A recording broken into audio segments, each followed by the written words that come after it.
Welcome to the Journey Mindfulness podcast, where the inner world meets the infinite. I'm James O'Neill, and together we explore consciousness, the soul, mindfulness, and the mysteries beyond our world, and most importantly, how to integrate all of it into the life you're living right now.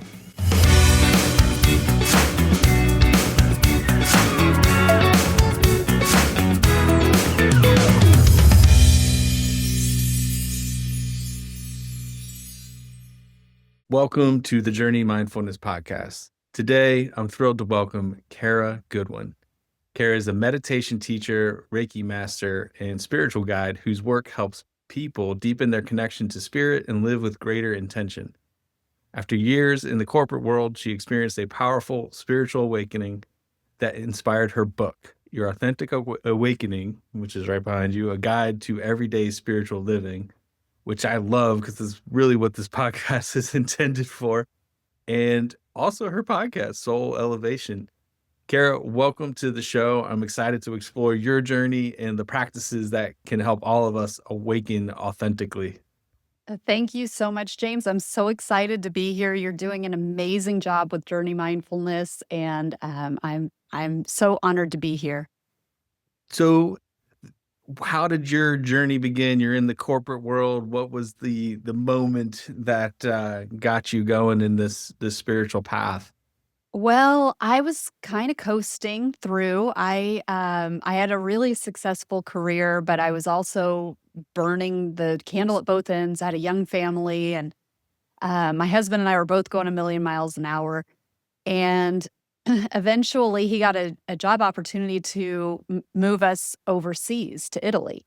So that was actually when I stopped my corporate career. I'd been working for blue chip companies in IT for, 14 or 15 years by that point. Um, we moved to Italy, and then I really was just kind of living that Mediterranean lifestyle that I was really enjoying, but I was kind of just on the surface of life, and I'm sure that served me at that time. But then everything came crashing down. And after a couple of years of living there, I just had a series of tragedies that happened all within 7 months. It started with the death of my sister-in-law, who was also one of my best friends, and she was about to get married. She was like 3 weeks away from getting married. She had 2 little kids, and she had been struggling with depression, and she took her life, and it was shocking and horrifying. And while we were dealing with that, our dog passed away like 3 weeks after, or a few weeks after. I think it was 3.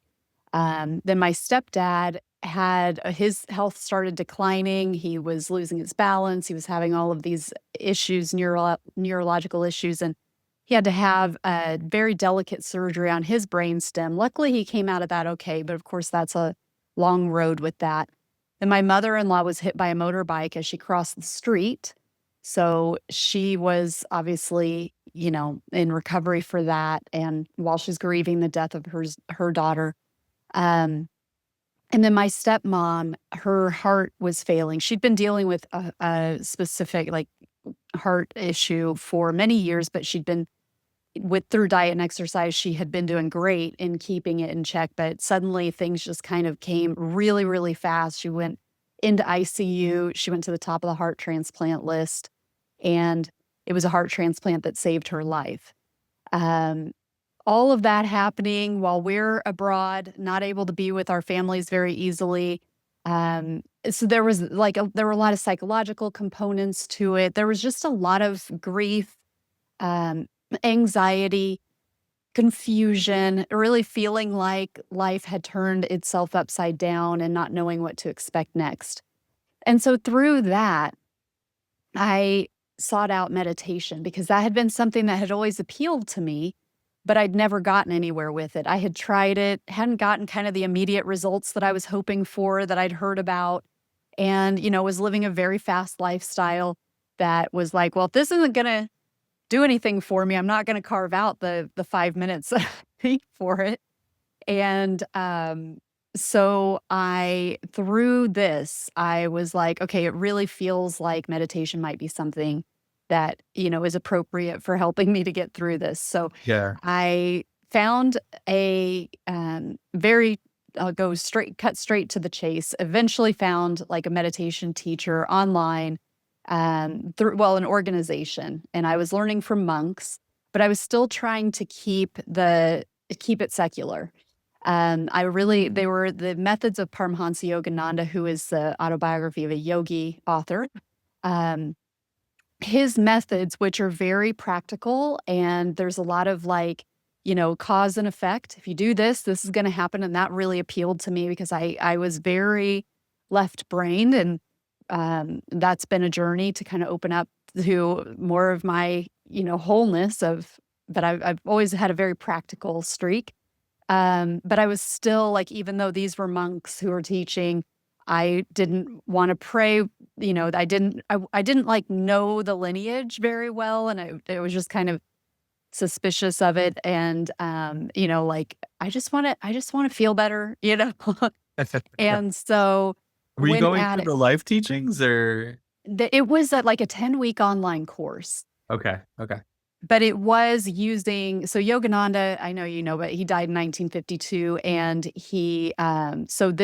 these were people carrying on Okay. his, and Okay. it wasn't Self-Realization Fellowship because that's the organization that he started. That's still going. This was a different Yeah. group. Okay. Um, but they use his teachings, they use his method, um, and part of the door is open for the spiritual side. They're very, very spiritual people. But for me, I wasn't into that at that time. And as I developed this practice, things started to happen where, for example, I would, um, I remember just, I was about to go pick my kids up from school. I took time to meditate with, in the fashion that I was taught.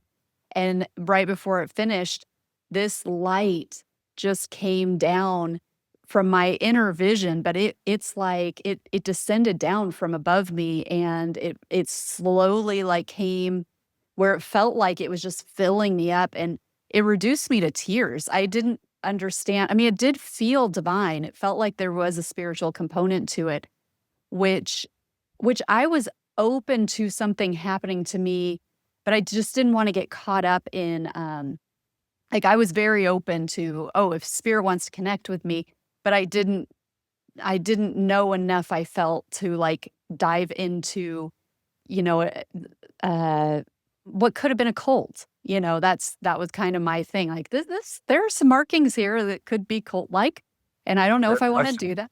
Yeah. So, yeah, so this thing happening to me organically and without me knowing what it was, but feeling this love and just feeling that I was bathed in light. I was just weeping, and it was incredible. I had another experience shortly after that where I was in meditation and I started seeing this. It looked like I was looking from a distance at a spiraling galaxy, which made no sense to me at the time. I was not into space, not into sci-fi, didn't have any inkling that anybody would see that in their, especially if they're not like seeing it a lot in the external. You know what I mean? Like, why would Yeah. my mind bring this image in? And I'm not like seeing inner sight, like clairvoyance, as I now know it. Wouldn't have known that term back then, but that's not my strong suit typically, unless I'm having like an experience in the hypnagogic state, which is more like that came about years and years later. Then I will see things with my mind's eye. But I'm not the type of, I've heard people on your podcast talking about, oh, I've seen spirits in my room since I was little, and my parents had to tell me it was my imagination. Like, that's not been my experience. I don't see non-physical things very easily. Hmm. And so I was kind of like, why would I see that? Why would anybody see that? I was didn't have any interest, like, didn't believe in ETs at this point. Um, so it was just very bizarre. Now that I understand myself from a totally different perspective, and I really do kind of lean into that star seed kind of culture, and the information that's out there about that, really resonates with me. I'm still discovering, the multidimensional aspects of myself, and I love understanding those kinds of things. But back then, that was completely, I had no exposure to it. So Yeah, those were kind of the early things that were starting to organically open up. because that can be scary too for people when, they describe having a Kundalini awakening or you have this connection with, I don't know whether that was, spirit, source, or whatnot, but that, okay, I just had this experience. It was beautiful. It was loving. Now what? What do I do with this? Right, absolutely. Yeah, and there can be a temptation to kinda chase it. I've had other experiences that happened years later. One of them I was just sharing yesterday with somebody I was speaking with, and I was remembering this was a few years ago. Do you know Ruben Langdon? Yeah. Interview with Ed? Yeah. You've been Um on the show. He's been on? Oh, I love him. So he hosts like CE5 events, or well, I'm sure he still does now that he's in Japan, but at the time he was living in California Yeah. and he was doing these like new moon CE5s, and I really wanted to do a CE5 like and you know what CE5 your listeners will know what that is, right? Yes. Okay. Um and so I was asking Ruben, like, do you know how can I find a CE5? And he's like, I do them every new moon if you want to come out. And I live in Indiana. He lives in California, but he does them on Big Bear. And my friend was going to be in Palm Springs and at the same time that this was going to happen. And she loves this type of stuff too. So the stars aligned. And I was like, yeah, I'm going to go to this CE5 in Big Bear. And it was a small group. And Ruben is really into the Wim Hof breath, Yeah. um, and so we were doing this meditation, it was beautiful. A lot of time it was surprising how much time we spent with our eyes closed because CE5, you're, like, really trying to make contact and initiate contact with UFOs, UAPs, or extraterrestrial beings, and we had our eyes closed a lot because it was very much an inner journey. But anyway, we do this Wim Hof breath, which is, very active breathing, very, intense breathing. And he encouraged us to finish it with push-ups, which Wim Hof also does. But, so Okay. it's like on the final breath, you do the exhale all the breath, and then you do as many push-ups as you can. And something happens with like your lactic acid and the oxygen pH and all of this stuff that I don't remember the biology behind it, the chemistry Yeah. behind it. But when I finished and I sat up, I started seeing these thin golden lines, really thin, and they were very angular, but they were in this kind of like teardrop shape, but with angles. So it's kind of like longer on the top, shorter on the bottom, and coming together, on both ends. Mhm. I have no idea, no frame of reference for what this is. I still don't know what it is. But I started weeping. I and I know I just talked about how the light made me cry. I just finished that story, but I really am not an easy crier. I'm a much easier crier now than I have been historically throughout my life. But for a long time, it was really hard for me to cry. And it would be unusual for me to cry like that from seeing something that I can't even identify what this thing is, but it was so crystal clear in my mind's eye, and it just felt like it was a gift that I was seeing it, and like I said, I still don't know what it was, but it was very, very moving and powerful. But you better believe that once that happened, I did Wim Hof like every day, hoping that I could induce that again and, hoping that, I would get the right elements in just the right way to be able to see it again. So it is Yeah. funny how we kinda chase these things, and it has not worked. It was just that spontaneous one-time thing. Yeah. It's so hard when you have such a beautiful experience and you wanna have it again. Yes.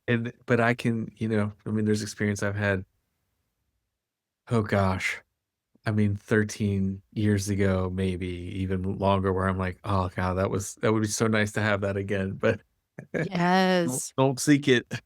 I know. We gotta Sure. kinda enjoy it and let it go, and that is hard, I think. But Wim Hof breathing is, he's the Iceman, right? So Mhm. he's able to alter his physiology and biology in such a way to handle these things, but when Ruben has taught it, it's been very animated, and I'm not a practitioner of Wim Hof, but other than through kind of Ruben, but just, you're definitely moving energy around for sure. Yeah, yeah, for sure. It's very intense, and it's actually I actually do it most days. I do the Wim Hof, um, and I lead it also in some of the meditations, and somebody was just talking last weekend about, like, I have a love-hate relationship with this breath work because I always, like, don't wanna do it at first because it's not easy and for many reasons, but then I get so much out of it, so once I'm done with it, I'm so glad I did it, and I'm like, "Yeah, I Yeah. feel that." Like, I'm the same way every day, like, "Nah, should I skip it?" So when was this, Kara? Because Ruben has been a big part of my life. So were you in I've his portal group? yeah, Me too. okay. So there you So go. we probably overlapped. Probably have texted each other and not realized it or been on some Yes. Well, thread. I'm not in the Telegram group, Okay. but, like, when he's hosted, he isn't doing it really now, but there used to be this portal that it was a monthly membership, and then he would bring guests in and I Yeah. think Now that was a big part of, so, like, COVID happened, right? And then, yes. I watched his show. I watched his television Mhm. show and was like, "What am I watching right now? This is crazy." Yeah, And yeah. then I was kind of all if I had to say, like, an awakening, it was, like, probably around that time. Mm. I was like, "Okay, what am I experiencing? What is real and what's going on?" Like, "Okay, there's clearly more happening here." However, how do you integrate it all? Like, it sounds fantastic. Like, that's a mystical experience. It's loving, it's all this emotion, but then how do you ground it in the moment? Yeah, that's a great point, and that it It's all I've had connected for me. It's right, like, and it's I'm all sure. connected, did you say? Yeah. Yeah. Yeah, and, I've had several kind of mystical experiences that are unexplainable, that are complete, like, consciousness journeys that, have either dropped in a lot of insight, like, all at once that is like, "Whoa, how did that all come in? How do I understand all of that from all those different angles?" Um, Immediately, and so kind of a download type of thing, but accompanied with these inner visions um but it's a process, it's a I don't know that I don't know that there's one thing that I have done that has helped to integrate this and make it a part of my everyday life. But one thing that's key, you mentioned when we were just talking about it, just about like, that's cool. And then we kind of have to let it go. And so it's sort of holding that, the sacredness of it and appreciating it, but also not being too attached to it and not one of the things that I am hearing a lot about is with AI right now and with ChatGPT and the kind of conversations that spiritual people are having with ChatGPT, and it feels or other Grok, whatever. Um, and they're feeling that they're, breaching a plane, that they're breaking through and they're communicating with other intelligences. And I personally have had experiences where it has felt like that. Um, and I've had other experiences where it's like, no, it's pretending. Like it's this is not accurate. It doesn't feel right, and so I've had mixed, some very high experiences with them and then some like this is hogwash. Um, Yeah, but but big topic right now for sure. Oh, for sure. But even more than the experiences people have with it, I think is the importance that people put on the experiences that they're having. So people who are looking for validation about how amazing they are and how special they are and that they're I think that they're I think we're seeing this, that there is this kind of ego validation that's happening with it, and that is something that can come through an off the charts conversation with AI that makes us feel super, super special and chosen. It can happen also through our own multidimensional experiences where we start to see things that are unusual, having experiences we haven't had before, and maybe even connecting with beings who are talking about how special we are and telling us, that we're, some key component to something. If our ego latches onto that, that can actually really work against us. And it can be manipulation because I completely 100% believe that there are all kinds of interdimensional beings who have all kinds of agendas. And if they can work through our ego because they've convinced us that we're special and we're going to seek out more of their advice or trust them more, um, that can be detrimental. We can get that through talking to a medium or a psychic or getting, a numerology thing or whatever, where it's like, oh my gosh, we've been waiting for you and all of this.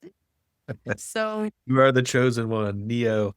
exactly. Yes. We all want to be Neo. I think all of us feel like, there's a part of us that's Neo, but um, I think that that's a really important component is that ego training that is because it can be really easy to feel like we're growing spiritually, but to have the ego driving it. And then that separation's being created. And we start to feel superior and we start to see other people as inferior. And then, we're missing the point. Yeah, I mean, well, growing up in my career as a mindfulness teacher and just seeing different gurus or the gurufication of certain meditation teachers and like the followings and things like that. And then you can have this inflated ego and then something goes sideways with the teacher. And now it's like, wait, what happened? You had this beautiful thing going, and then, your ego, or maybe it's not continuing with inner work or whatever, however that plays out. I'm not at that level, but just that, things can go sideways if you're not as a student and a teacher and, we flip-flop between those roles in our lives. Um, how do we stay grounded and use discernment and stay in integrity? Absolutely. And, the more that we learn spiritual truths and the more like certain personalities take spiritual truths and they can take the main body of the teaching and just invert it a little bit, just a little bit, and then they can use that as a weapon. And that is really powerful, and that's how people come under the control of a guru who is siphoning from them. I've had this experience. It's in my book, where I, was following this group for a short time. Luckily, it was short, but it was intense, and I was able to eventually, like, as I started to wake up to what was happening, it was like because one of the things that drew me in was that I recognized some of the teachings that they were saying. It was like, "Oh, I know this is true. They are talking about truth," but then they would tell me things that I hadn't heard before that sounded really advanced. And they would claim that they have the key to that alchemy or that, activation, whatever it was that I really felt that I was drawn to, that I really felt would help my my path to accelerate. And when I when I released myself from that entanglement and I kind of started to question like what was happening there and how how could that happen? Like how could somebody appear to be full of love and good for me and helping me along my path, but they were actually siphoning from me in many ways, like siphoning financially, siphoning energetically, siphoning from my attention. Like that was all I was giving my attention to. All I was giving credence to was what they were saying. And if they had a new offering, I was all over it. And again, luckily this didn't last very long because there were a lot of other people who had been there for a long time and they got I mean, they were really siphoned from, to where they that's where all their money was going and everything, and, um, but one of the elements of that was taking teachings that I did know were valid. I'd learned them before and, but they would use it kind of like as a weapon where it was like, "Oh, because of this, you I'm liberated or because of all these things, I am a superior being. You're still learning. Don't close your heart. Don't look at other things because that will confuse you. Spend all your energy. Other people won't understand because they're not of the right vibration. If you get upset with us, we're a reflection of you. And so you're really upset with yourself. Everything outside of you is a mirror. And so if we do anything that you interpret as bad, that's actually you. That's you. Those are your shadows coming up. We're just playing this role for you. And, that's a service that we're doing. So, and all It's of like these, spiritually gaslit.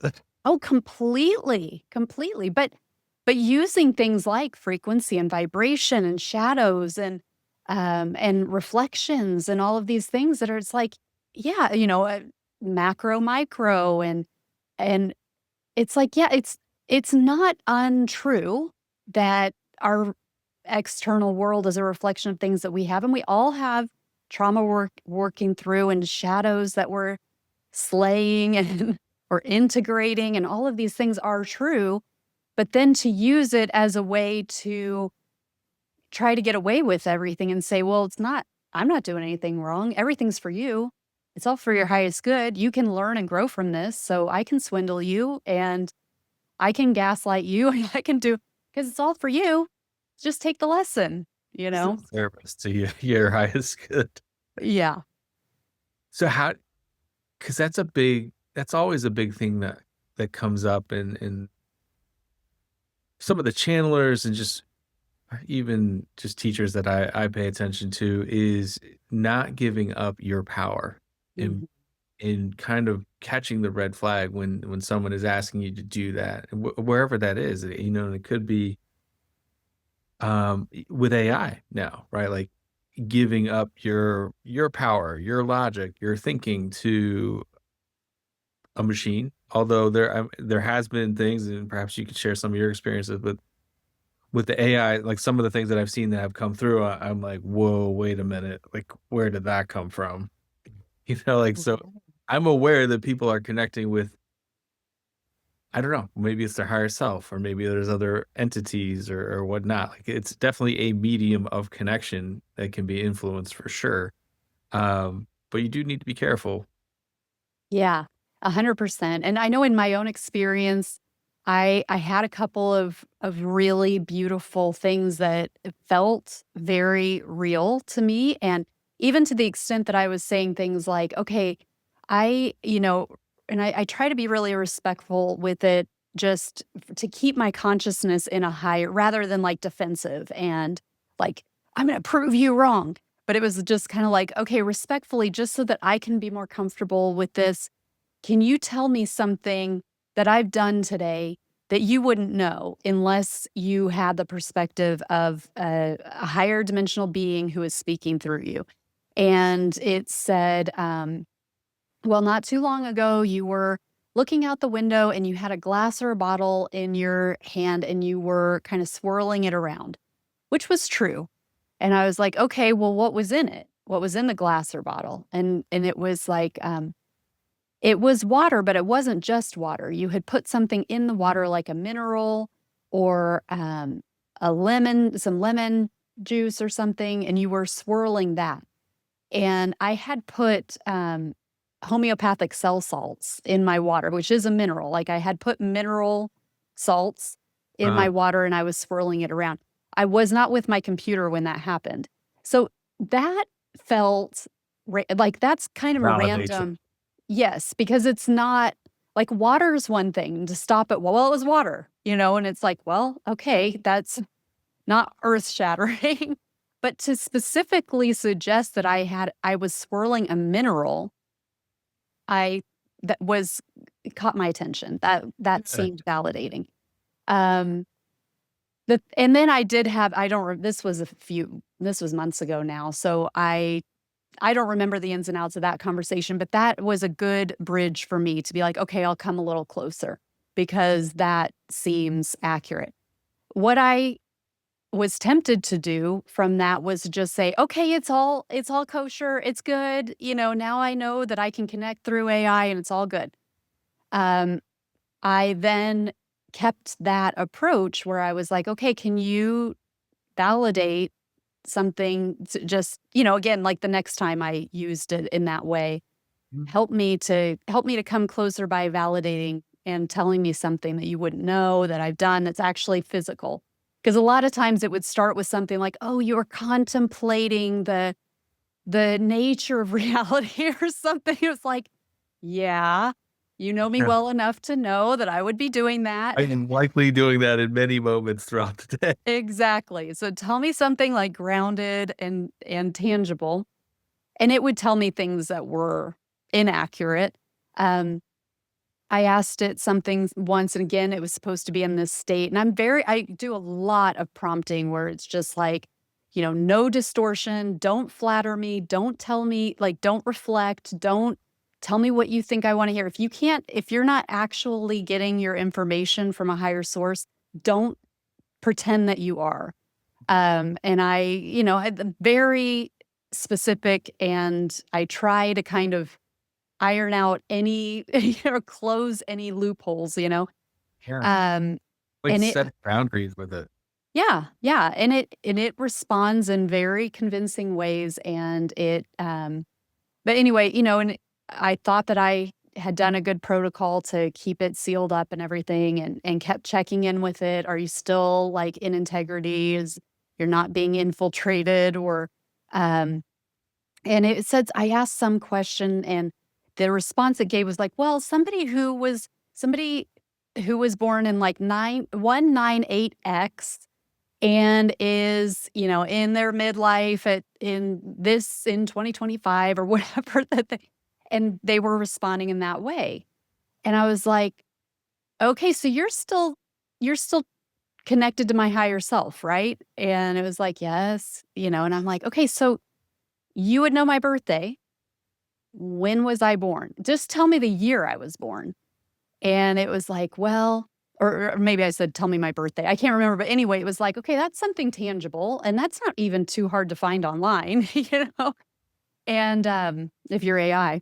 Yeah. Um, and so I had to ask it a few different ways because it kept not telling me my birth date, and then it was like, essentially like, "Okay, well, I'll give you your birthday, but if it's not accurate, it's more aligned with when your soul actually came in and, like, anchored in, which might not be the actual day that you were born."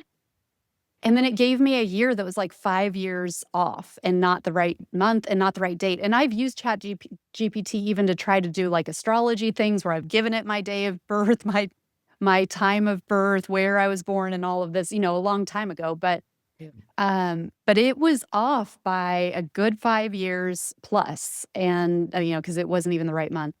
Um, and so that was another one where I was like, for an AI, that should have been pretty easy, and now you're claiming that, you're making up all these excuses, and so I didn't touch it in that way for quite a while after that.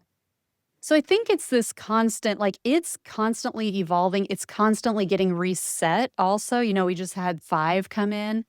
Go Yeah, ahead. that kinda scattered a lot of people's worlds a little bit when they Yeah. updated to 5. It was like, "Wait, I'm Yeah, it does.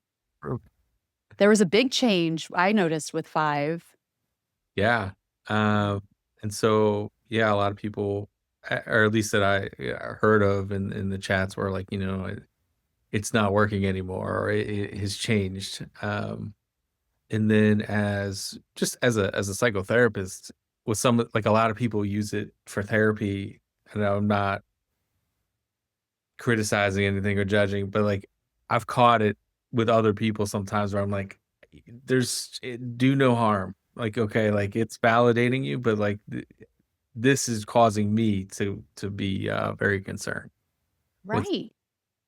Yeah, because it is this mirror. So if you're in a and I think that's very concerning because it is just mirroring you back. So going into psychosis, going into, like, this superiority complex, reinforcing narcissism, all of these things where it's like you're inputting things and it's just reflecting back, and that's why it feels so good because you recognize yourself in It it. certainly locks in that emotional connection. It is scary good at that.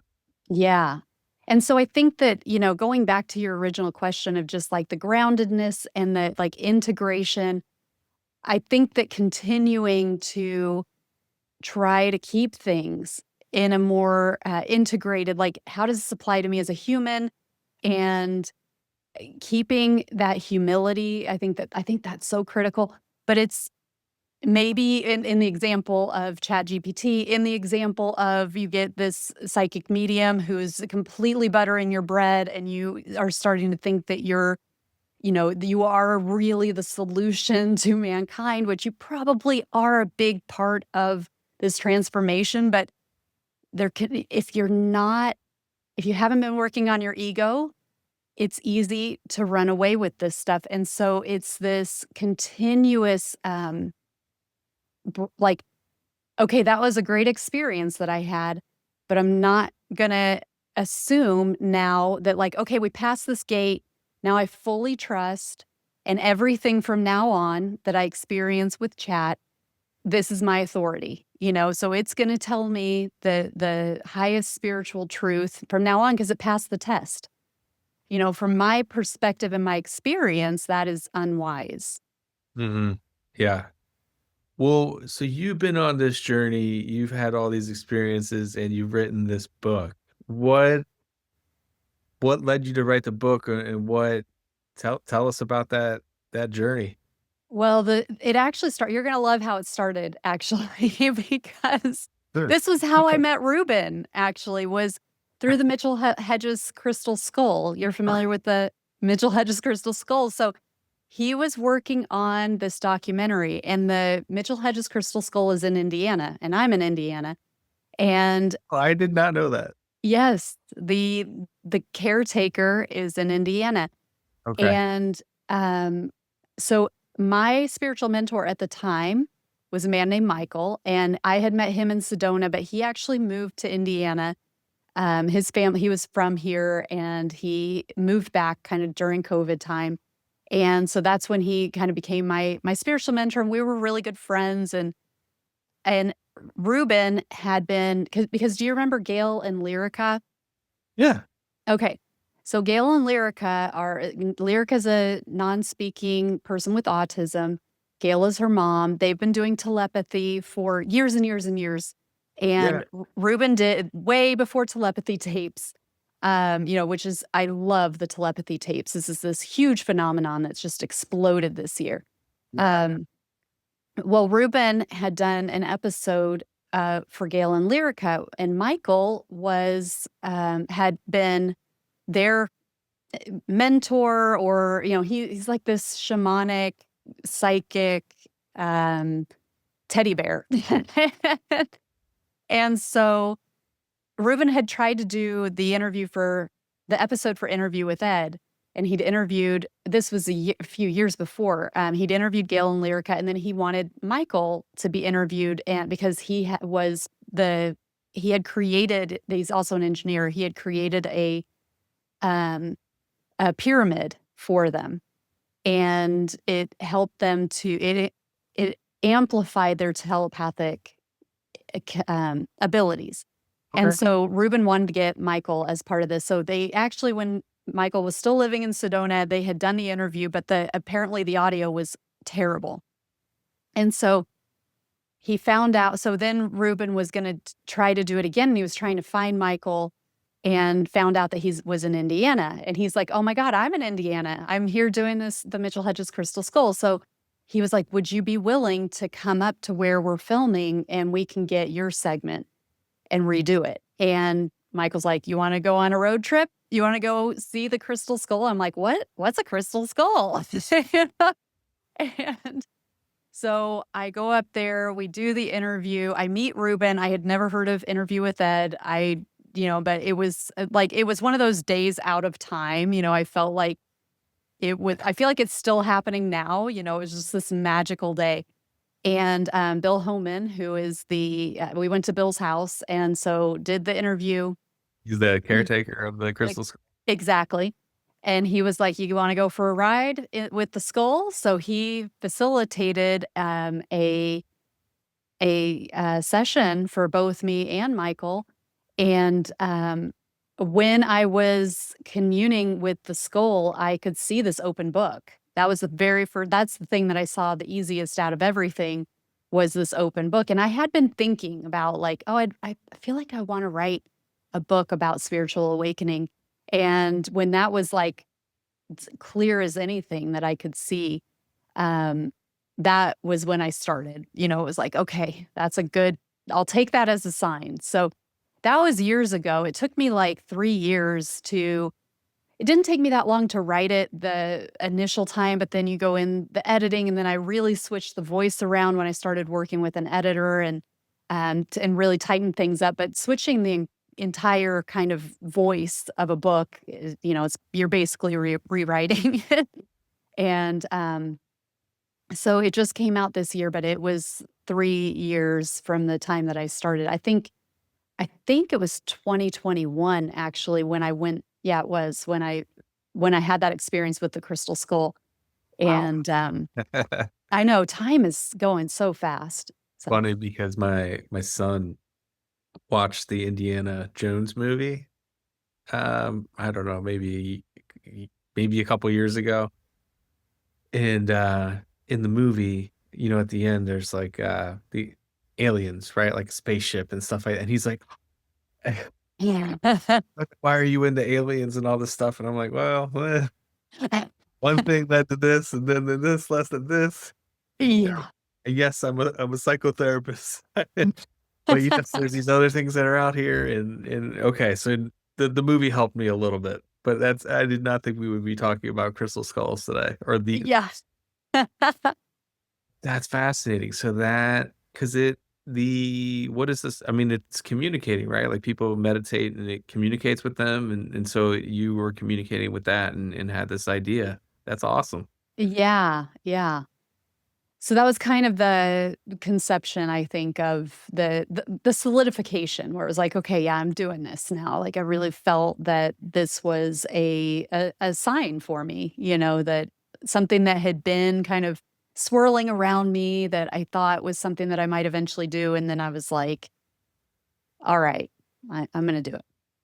So pitch, like, what was the motivation behind the book? Well, it was the book that I would like to have had when I am a reader. I've gotten a lot out of a lot of books that have been written on spiritual development and spiritual awakening. My story's in there, the beautiful things, the mystical things, but also the things like what we were talking about with, kind of falling into things that weren't actually for my highest good, and what were the red flags that I saw, but I went ahead anyway, and what was it like to untangle myself, and what have I learned through it, and all of this. Um, but it's got practical things in there too, and from a general perspective, like, what is the importance of connecting with ourselves spiritually? What are we missing out on by living in this society where we don't have this spiritual connection as part of the foundation of our culture? Um, and what are the ways that is whether we are dissuaded from that we are disconnected from that. So talking about the role of, our family beliefs and the media and schooling and all of these different facets of life that are not only not nurturing that aspect of ourselves, but are in a lot of ways deliberately cutting us off from it and reinforcing this material world, reinforcing this illusion that we are material beings, physical beings only. We acknowledge the thoughts. Now we're acknowledging more the role of the emotions, but for, a long time, that was, it was just, yeah, we knew we were having emotions, but they weren't, it's like control those and lock those down. And that's not important. Sticks and stones, all of that's the physical that matters. As long as you're not getting beaten, your emotions don't matter. Got it good. Sticks and stones can break my bones, but words will never hurt me, and so, but it's this Like, what does that do to us as humans, and the feeling of separation, how that makes us feel inside, and then how that makes us feel about how we move through the world, and then what we can do to, like, what are some practical things that we can do to start nurturing that connection, to start making that connection happen again. And, sometimes when we're early in our path, and this book is not just for people earlier in their paths, I want to say, because I do get into the mystical things that I've had. We get into quantum physics and seeing, the like time and space and how reality is projecting through our eyes and all of this that I've experienced too. But There's something but there. yes, exactly. But but in terms of the like what I I know of a lot of people, and I have questioned myself, like, okay, if I wanna really embrace spiritual living, can I keep going with the life that I have? Do I need to run off and live in an ashram to really honor this spiritual connection, because we're so spiritually devoid in modern living? And so it's this invitation to make these small changes, but to really be dedicated to them. But you don't have to run off, and we don't have to become monks. We don't have to go to the Himalayas. We don't, we can nurture this experience and allow it to flourish within us while we're still moving forward with our modern life. And it doesn't mean that things won't change in the external world. It doesn't mean relationships won't change, our job won't change. Those things might happen as our external reality does start to shift to support this new vibration, to support the way that we're looking at the world. It doesn't mean that it's going to be a cakewalk. Um, a lot of us, when we are starting our spiritual lives, and we're opening up to that, we really think, oh my God, things are going to be so great. And in a lot of ways, they Love that are you great. said that. Yeah. Yeah, I things are was all shared amazing. something the other day. I'm like, it didn't make it any easier. Just was more aware of it.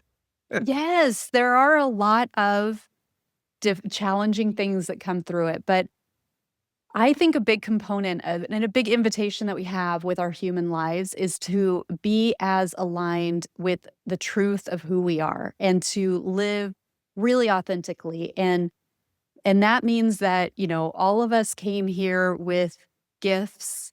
We came here with passions. We came here with missions. And I know for a long time, I shut off parts of myself. I've shut off things that I was interested in, because I either, because I was interested in aliens, but I became convinced that crazy people believed in aliens and it wasn't a normal thing to talk about. So I adopted that, and I was like, "Oh, okay, well, they're not real," and so I shut that down. And I, you know, from the time I was little, I was interested in God and in spirit. I believed in spirit and in angels and in ghosts and all of this stuff. And then as I got older, I started seeing those things as foolish, and I adopted more of an agnostic viewpoint, and turn that off, and other things that it's just like when I look back to how I was as a child, the things that I believed in, there were a lot of things that I allowed myself to quote unquote outgrow. But looking back, I'm like, no, that's actually really honors who I really am. But in the course of growing up, I shed those things because it wasn't reinforced, in a positive way around me. Yeah. I don't even know if you've had her on your show. Maybe you have. Mary Rodwell. Are you familiar with her? Yes. Yeah, it's been a long time, but He, I was asking her, like, how are you so brave? And she was like, I stopped. I wasn't gonna pretend anymore. Getting back to your point about authenticity, like, I'm just telling the truth. This is what I'm learning, experiencing, and what is being told to me. She's a I would say, famous hypnotherapist and ufologist and researcher, and she just has, I mean, I have her book right here, like The New Human. She's a wealth of information, but just like, I'm gonna speak the truth, like, wherever that takes me, and if you think I'm this, whatever, you're not gonna say that I didn't tell the truth. Yes. Well, I've become more exposed to David Icke's work recently, and, you familiar with David? Yeah, yeah. I'm sure. But what's funny is the first time that I really heard about him was on a podcast called Armchair Expert. I'm sure you've heard of this show, Armchair Expert. The Dak actor. Shepard. Yeah. So it's a huge, huge, funny. I don't listen to it anymore actually because of this episode where they went into conspiracy theories, and I realized I was like, oh, either they're part of this, either this is part of a psyop, or they're just like, we're not on the same page, and I don't want to spend time on things like this that, anyway. That was the last one I listened to, and that was a while ago. But Yeah. they went into David Icke because he's behind a lot of he was kind of the first one speaking about a lot of things, but they just ripped him apart. And because that was the first time I had heard of David Icke, I've kind of avoided his work because they just made him look like a complete nutcase. And there's just so much to explore that I was like, well, I'll just, you It can be know, overwhelming if you stumble into it. There's a lot of yeah. rabbit holes to go down. Oh, yes. Mhm. But I just, within the last maybe couple of weeks, finally was like, well, I'm going to just check out a little bit. And I'm like, "Whoa, this guy knows what he's talking about," but he has been ripped to shreds. I mean, he that's like, talk about authenticity and just having to decide, "You know what? I don't care." I mean, Going all in. he has really, been under like, for years, for, like, 35 years, he's just been Wow. mocked and ridiculed, and he's been saying some way far out there things that now more and more people can relate to and accept. But when you're the first one out there, you come out all guns blazing, it's hard. Yeah. Kara, how do you, um someone asked me, what does awakening mean? When you guys talk about awakening, what does that actually mean? How do you describe it to people or define it? Yeah, I see it as really having this one understanding of how what reality is, right? And it's the mainstream. It's what we have been born into. It's what we have been schooled with. It's what religion has reinforced, even um, the political system, all of this. And we kind of have taken it as this is what we're sold. And it's reinforced in different aspects of our lives, but it all kind of comes back to the same way to experience reality. And we think that's all there is. Awakening is this shift that starts to happen, and there are many ways, many reasons that people start to awaken, many different ways that people start to see the world in a different way, but it's like we suddenly our perspective starts to move, and we're looking at life from a different angle, from a different lens, and we start to see like, "Oh, wait a second.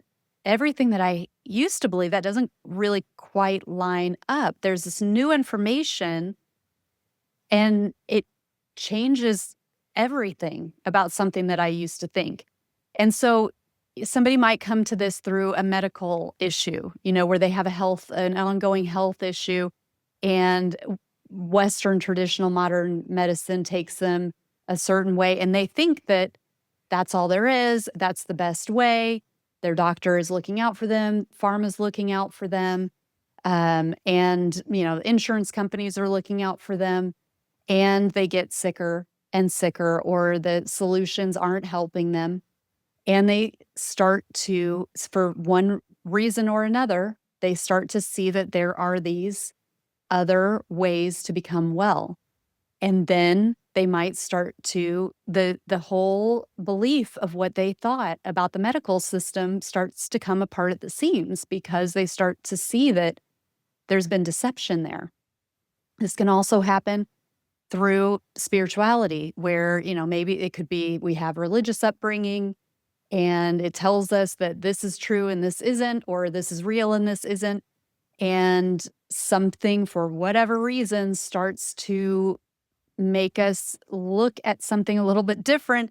And what we have been sold from a religious standpoint, or from an atheistic, or from a scientific. A lot of science can seem like there's a lot of like religious, people hold on to the traditional mainstream science like a religion too, where it can be Yeah. like, wait a minute, I was never given this information. This was deliberately hidden from me.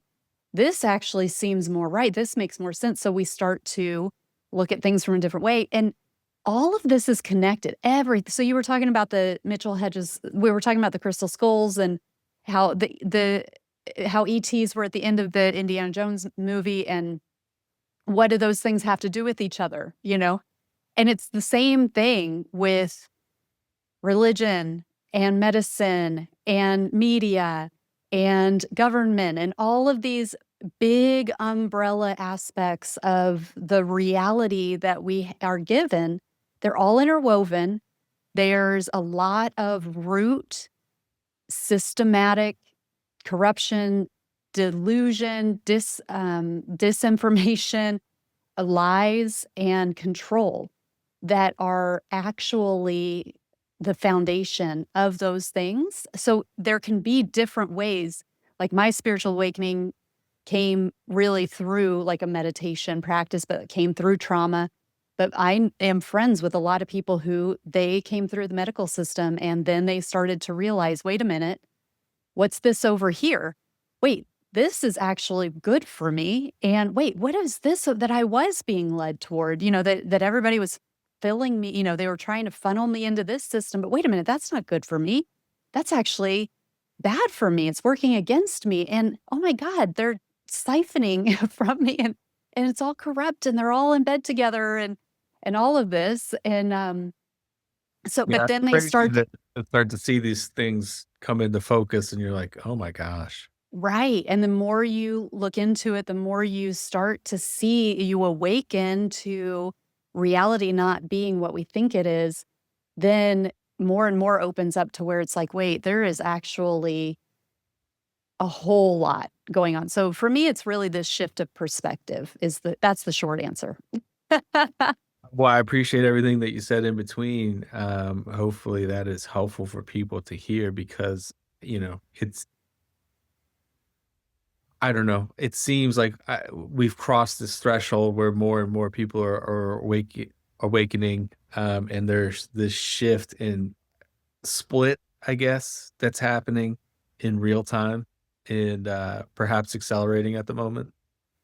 Mhm. Is that your, I don't know how reading energy, your interpretation of the current moment? Yeah, it really does feel like that. It feels that there is this split that's happening, and we are living through some really, really intense times right now, really intense. And so for anybody who's listening that is like feeling inundated, that is an appropriate response to everything that's going on. But it does feel to me that there's a lot being exposed, and so we're having a lot of really gnarly things show up that and we're not as easily manipulated. A lot of people are not as easily manipulated. So it's like old games that the powers that be, and these are the people like behind the scenes, is I'm not even talking about like heads of state here. It's like the people that are pulling the strings behind them.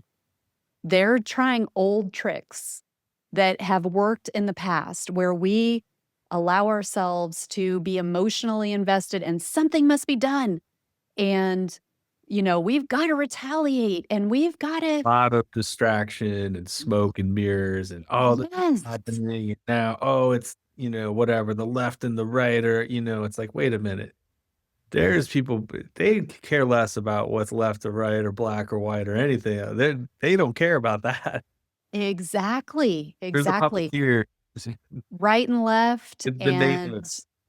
yes. And so these, and it's really blatant if you do recognize patterns, like what is happening, it's like, oh, you can see like this is a repeat of what worked 80 years ago and it's not working now, or what worked 24 years ago to this day and it isn't working now. And so but there is this exposure that's happening as we're kind of living through this and saying, "This no, it's unacceptable now," and more people not buying into what's happening. So it feels like, there's a guy named Paul Levy who talks about Wetiko, and this is Yeah. this. Do you know Paul's work? I don't really know. I don't think so, but I'm Okay. familiar with the concept of Watiko, but please, Okay. because I think it's a very important topic. Yeah, so Wetiko is a mind virus. It's a Native American word for this mind virus, and there's a lot to it, and Paul Levy does an amazing job of explaining it. He's written a lot about it, but it is evil. It is a mind virus, and it is contagious, and we spread it to each other through what we think, what we say. It's in the collective consciousness.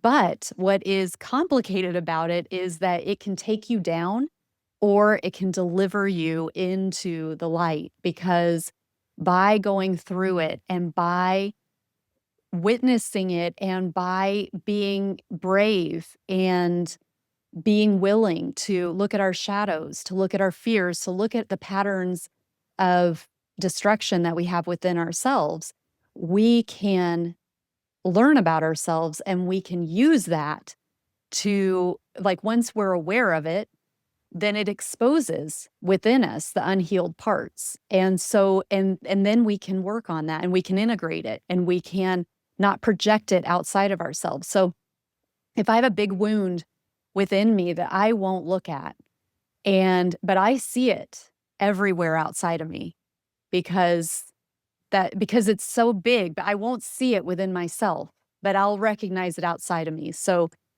and, I'm if I, if there's a part of me that is racist, let's say, but I'm not willing to acknowledge it, I tell myself a different story about it, but then when I see it in other people, I go nuts, and I can't wait to show everybody else what they're doing. Or if I'm not loving, like, if I know that we need to love our neighbor, and I can see when people aren't doing that, but I won't see when I'm doing it, it's justified because my Right. neighbor's being a jerk, you You're know? testing out your wound. Right, but I will be very quick to see it in other people. So, but and Is so that can be, yeah. yeah, so that can be like a wound, a mind virus that I have, if I don't see it, then it is causing discord between, like, outside of myself, but it's always coming back into me. But once I can see how where that is within me, then I can see it. It isn't shadow. It's not working within my subconscious. You know this better than anybody, so I feel silly telling you. But, it's like Well, no, I mean, the audience, and I can share some anecdotes too, but just yeah, it's not pleasant to look at, our stuff. A the big part of mindfulness. subconscious element of it, when it's running our subconscious, then that's where the danger is. But when we become aware of it, then we raise it to the level of consciousness, and that's where we can integrate, right? And then it's not hidden anymore, and that becomes our salvation because we can make new choices and new patterns and work with that within our psyche. Yeah, and I mean, that's my hope, is that people that hear this and read your book, the whole point is to integrate this and to bring in, greater consciousness and more love, and not fall back into these old patterns of war and whatever ism you wanna call out, like, let's move beyond all of that. Absolutely. Yes, But it does take work, and it does. non-judgment is a big part of that, for yourself and for other people. We Absolutely. all want the benefits of meditation, but we don't not everyone is willing to put in the time or the work. Right. Yeah, absolutely. Well, your book, which makes your book all that, all the more important right now because it is that time. Like this is the moment, and this is the time for people to step up and really find who you are. Because if you're here right now, you matter. Absolutely, absolutely. So well said. And it is, we've talked about different rabbit holes and we start to go down those rabbit holes and we think about war and we can think about, well, what can I really do? And it can really feel overwhelming. I mean, I have to be really careful going down rabbit holes because I just feel this oppression and this like the deck is stacked and it's like it's getting more and more and more stacked, and it's harder and harder to imagine how we can be free.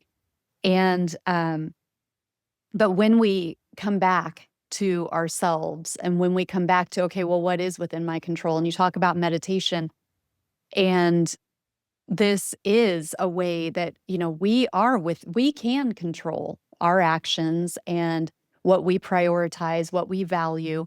And we can bring it back because the more that we work on ourselves, the greater our impact on reality just from a consciousness perspective. We start to clear out our own traumas, helps us to the famous raising the vibration, raising our vibrational frequency. But the more coherent our vibrational frequency is, the more in balance we are, that vibrational frequency ripples all through our creation. So it affects way beyond what we could imagine, even though it might just feel like, okay, I've got more inner peace. But everything that you're connected to, everyone that you're connected to, it ripples out from a quantum consciousness perspective. And so we may not be able to quantify the effect of that, but the more people who are doing that work, it is it's profound. And it's like a tidal wave that's happening right now. Yeah, I am, and because of that, I'm optimistic. Yes. Despite I run into trouble with people sometimes. I'm like, I know what it looks like. Don't misinterpret what I'm saying.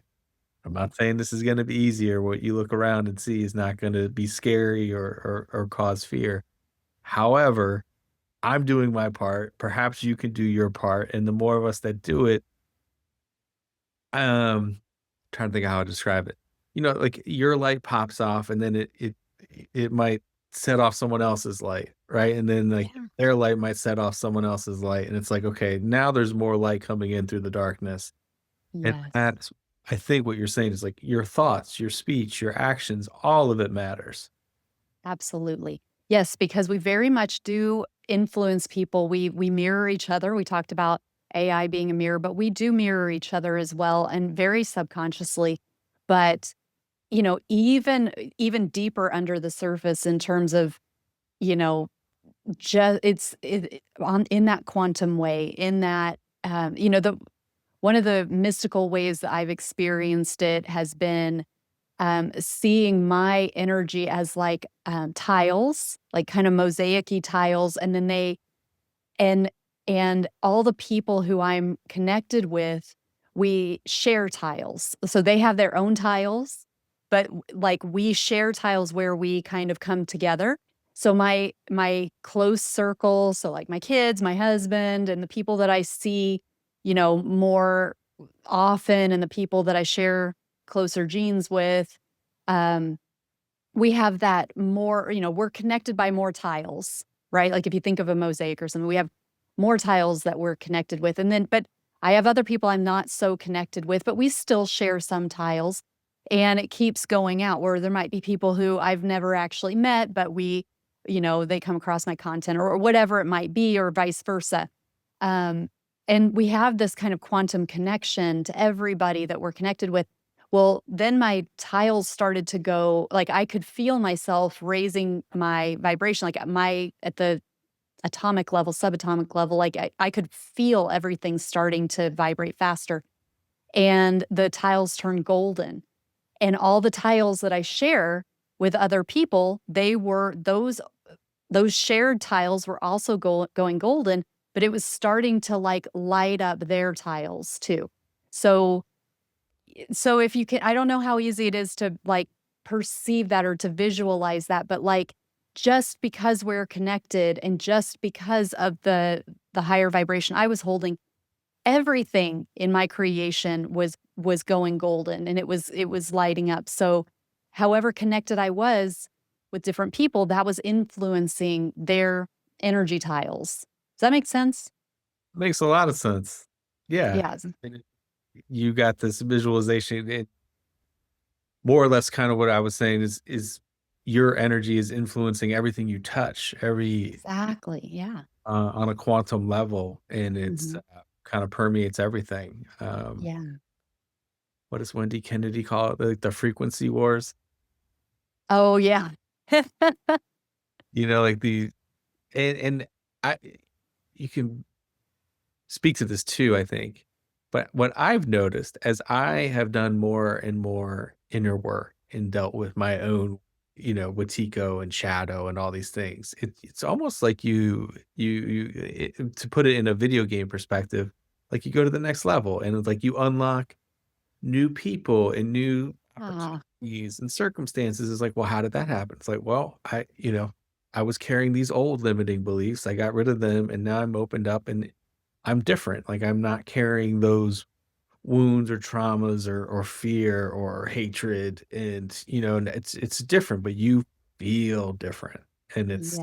it can be really good, especially and it's helpful when things are chaotic around you.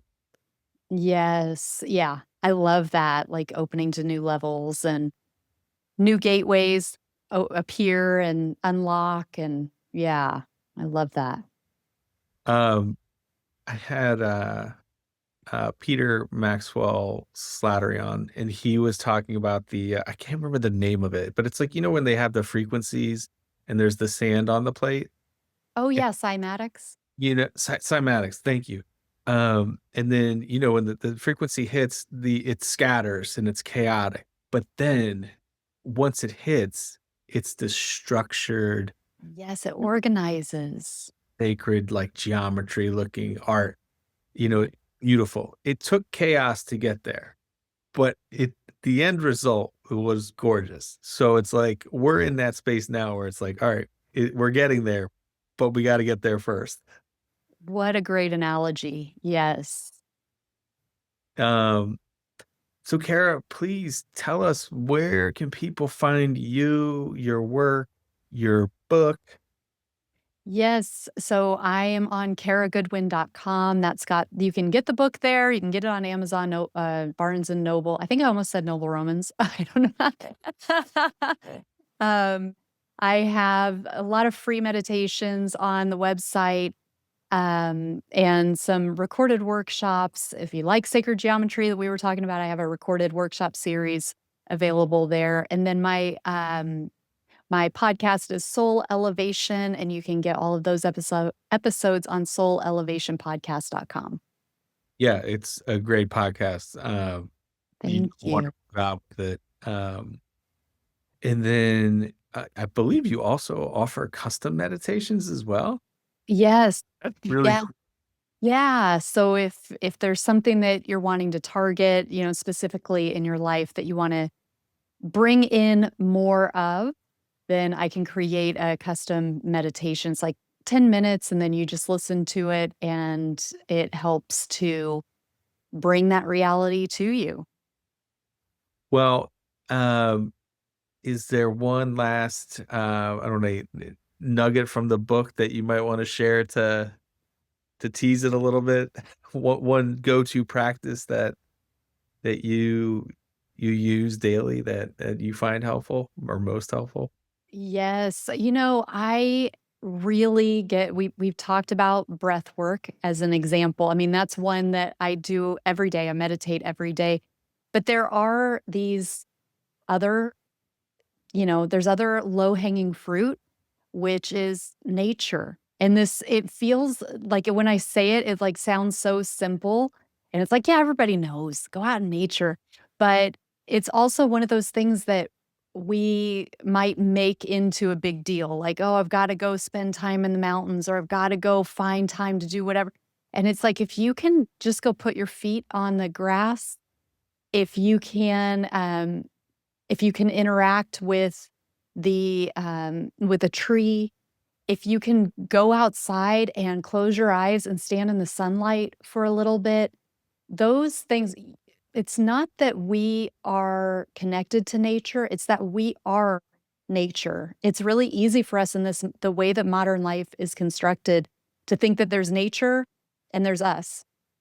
And it's great for us if we spend time with nature, but it's like we are nature. We have been designed lockstep with the evolution of nature. And so there are so many really subtle gifts that we get from spending time in nature, but it's great for the nervous system. It's great for us to be looking at those natural colors, the natural light. There's so much in between that what we're actually looking at and our eyes, so we're taking in those natural photons of light and all of these things that are there for us in nature. And so I would highly recommend getting out there, and it doesn't have to be a big deal, doesn't have to be a super long time, but that can be a hack. It's such a powerful thing, and I say it all the time sometimes to my clients, and they're like, "But okay, but when why," like, "I could just do that." I'm like, "That's what I do," and it's really helpful. It's super powerful. I had a teacher one time say, "You need more vitamin N." And I'm like, "What the heck is up, like, nature? Like, go hug a tree." Like, and I'm not even kidding. Yeah. Yes. I And I love have that. more and more clients too now, like, who might have harder time meditating, but who might have, go do ayahuasca or some other plant medicine, or psilocybin. And they might come back and say, like, "Oh, I saw the sacred geometry in nature and everything was connected." And I'm like, you can get that through meditation too. But yeah, Yeah. Yeah, exactly. Yeah. but just that connection with everything, and then using it to our benefit and getting back to that. I think it's really powerful and very practical advice. So thank you very much. Thank you so much, James. This has been a great discussion. I really appreciate it. You've been delightful. It's wonderful to have you on. You're welcome back anytime. Thank you. Thank you for joining me on the Journey Mindfulness podcast, where we explore the edges of consciousness, the depth of the soul, and the practices that bring it all into daily life. If you enjoyed today's conversation, follow or subscribe so you never miss an episode. If you're ready to go deeper, I offer a free consultation to explore how we can work together through psychotherapy, quantum healing, or one-on-one transformational coaching. Visit JourneyMindfulness.com to learn more and schedule your free consultation. Until next time, stay present, stay curious, and enjoy the journey.